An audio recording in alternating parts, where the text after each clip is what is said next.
नमस्कार, आप देख रहे हैं नेशन भारत और मैं हूं मनोज चतुर्वेदी। जदयू प्रवक्ता राजीव रंजन ने कहा कि चिराग पासवान की राजनीति सजी सजाई उनके बाप के दुकान की सियासत के जैसी है। जी हां, उनके कहने का मतलब ये था कि बस कटोरा में सजा के मिली है, ये बिहार है। समझ में आ जाएगा उनको कि राजनीति क्या होती है। क्या कुछ कर रहे हैं राजीव रंजन, आपको सुनाते हैं। अपने पिताजी की छत्रछाया में अब तक सियासत चिराग पासवान जी ने की और अब उनके लिए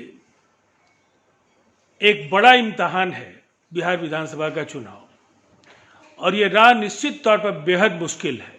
पत्र लिख करके उन्होंने कई झूठे और मनगढ़ंत आरोप बिहार के लोकप्रिय मुख्यमंत्री नीतीश कुमार जी के खिलाफ लगाए हैं, लेकिन जनता उन आरोपों पर यकीन नहीं करती है, इसलिए कि जो जमीनी बदलाव बिहार में लोगों ने देखा है उसके बाद ऐसे आरोपों का कोई औचित्य नहीं है और इसीलिए जो एक अवसरवादी राजनीति का चेहरा बन करके उभरने की कोशिश वो कर रहे हैं उसमें वो पूरी तरह से मुखी खाएंगे और कोई अपनी उपस्थिति दर्ज कराने तक का वातावरण वो नहीं बना पाएंगे। तेजस्वी यादव के लिए आसान नहीं है बिहार की राजनीति।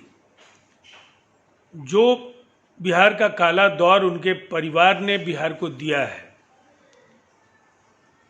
और जो रक्त रंजित बिहार बमुश्किल पटरी पर लाने का एक असाध्य और मुश्किल कार्य नीतीश कुमार जी ने किया, जिस तरह से उसके बाद बदहाल और खस्ता हाल बिहार को सम्मानजनक ऊंचाई दिलाई।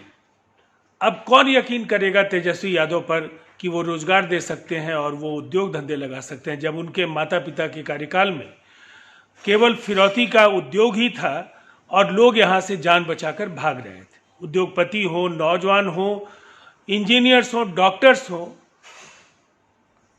वो सब बिहार की सरहद पार कर रहे थे और इसीलिए जब भी तेजस्वी यादव वायदों की फहरिस्त लेकर जनता के बीच आते हैं तो लोग पूछते हैं कि आपको, आपकी पार्टी को जब एक अवसर मिला तब आपने क्या। तो आपने सुना, ये थे राजीव रंजन, जदयू नेता, और बड़े ही कठोर शब्दों का प्रयोग किया उन्होंने चिराग पासवान के बारे में और कहा कि समझ में आ जाएगा पिता की सजाई जो राजनीति है, जो सियासत है, उस पर आप कितना खरे उतरते हैं।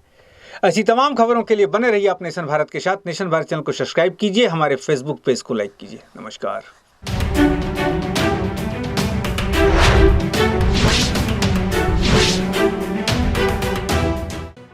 लेटेस्ट खबरों से जुड़े रहने के लिए हमारे चैनल नेशन भारत को सब्सक्राइब करें और बेल आइकन को दबाएं ताकि कोई खबर छूट न पाए।